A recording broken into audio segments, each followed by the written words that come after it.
Good evening friends, সবাই ভালো আছেন তো? আমরাও সবাই খুব ভালো আছি। আজ আপনাদের জন্য নিয়ে এসেছি মশলা পার্সের রেসিপি। আর এটা খেতে খুব সুস্বাদু হয়, তাই ভাবলাম আপনাদের সাথেও রেসিপিটি শেয়ার করি। আর বাজার থেকে পার্সে মাছ নিয়ে এসেছি। এটা ভালোভাবে বঁটির সাহায্যে কেটে পরিষ্কার জলে ধুয়ে লবণ হলুদ মাখিয়ে নিয়েছি। এখন একটি ফ্রাই প্যানের মধ্যে আমি মাছগুলোকে এক এক করে ভেজে নেব।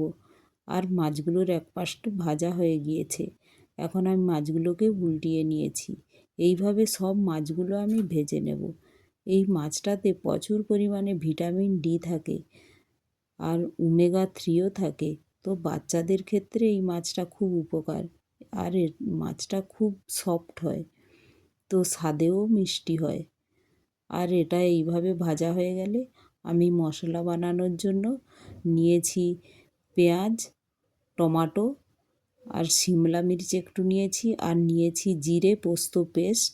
তার সাথে কয়েকটা কাঁচা লঙ্কাও দিয়ে দিয়েছিলাম। আর ফোড়নে নিয়েছি জিরে পোস্ত লঙ্কা আর কারি পাতা।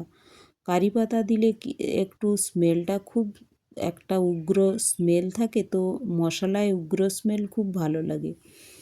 তো এখন যে পেঁয়াজ রসুনটা নিয়েছিলাম ওই ফোড়নের মধ্যে পেঁয়াজ আর টমাটোটা একসাথে পেস্ট করে নিয়েছি, আর ওটা ওই ফোড়নের মধ্যে দিয়ে দিলাম। আর দিয়ে দিলাম আমার যে পোস্ত আর জিরের পেস্টটা রেখেছিলাম ওটাও দিয়ে দিলাম। ওর সাথে দিয়ে দিলাম পরিমাণ মতো হলুদ, আর দিয়ে দেব স্বাদ মতো লবণ। দিয়ে ভালোভাবে একটা একটু কষিয়ে নিয়ে আমি একটু ঢেকে ওর মধ্যে জল দিয়ে একটু নেড়ে নিলাম আর ঢেকে এটা কষতে দেব। যখন দেখব ওটা থেকে একটু একটু তেল ছেড়ে এসেছে, তখন ওর মধ্যে দিয়ে দেব আমার ভেজে রাখা মাছগুলো। দেখুন মশলা থেকে হালকা তেল ছেড়ে এসেছে। আর ওর মধ্যে দিয়ে দেব সিমলা মির্চ। এটা সিমলা মির্চটা আপনারা দিতেও পারেন, না দিতেও পারেন। আমি দিচ্ছি যাতে মশলাটা একটু কালারফুল দেখায়, তাই সিমলা মির্চটা দিলাম। এটা বাড়িতেও ছিল, ভাবলাম মশলার সাথে দিয়ে দিই তো কালারফুল হয়ে যাবে, তাই দিলাম। এখন এর মধ্যে দিয়ে দেব আমার ভেজে রাখা পার্সে মাছগুলো। এক এক করে পার্সে মাছগুলো উপর থেকে মশলার উপরে দিয়ে দিলাম। দেখুন এইভাবে দিয়ে দেবেন। তারপর ওটা অটোমেটিক একটু ঢেকে দিলেই, এই মাছটা যেহেতু নরম, তো হালকা গ্রেভি তো আছেই, তো ওটাতেই মাছটা হয়ে যাবে। আর মশলাটাও শুকিয়ে আসবে।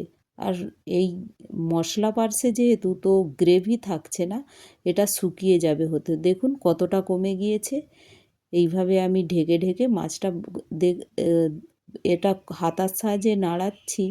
দেখতে পেয়েছেন আগের থেকে মাছটা কতটা সফট হয়ে গিয়েছে। তো মশলাগুলো সাইড থেকে হাতার সাহায্যে নিয়ে এর উপরে উপরে দেখুন লাগিয়ে দিলাম। এক এক করে মাছের উপরে লাগিয়ে দিলাম। এখন একটু ওয়েট করব আমি। এটা ঢেকে 5 মিনিট ওয়েট করব। 5 মিনিট পরে দেখুন আমি এসে গিয়েছি। খুলে দেখাচ্ছি আপনাদের কতটা শুকনো শুকনো, কতটা সুন্দর দেখাচ্ছে। দেখুন অবশ্যই একবার বানিয়ে খাবেন, আর একটা লাইক শেয়ার ও সাবস্ক্রাইবও করে দেবেন।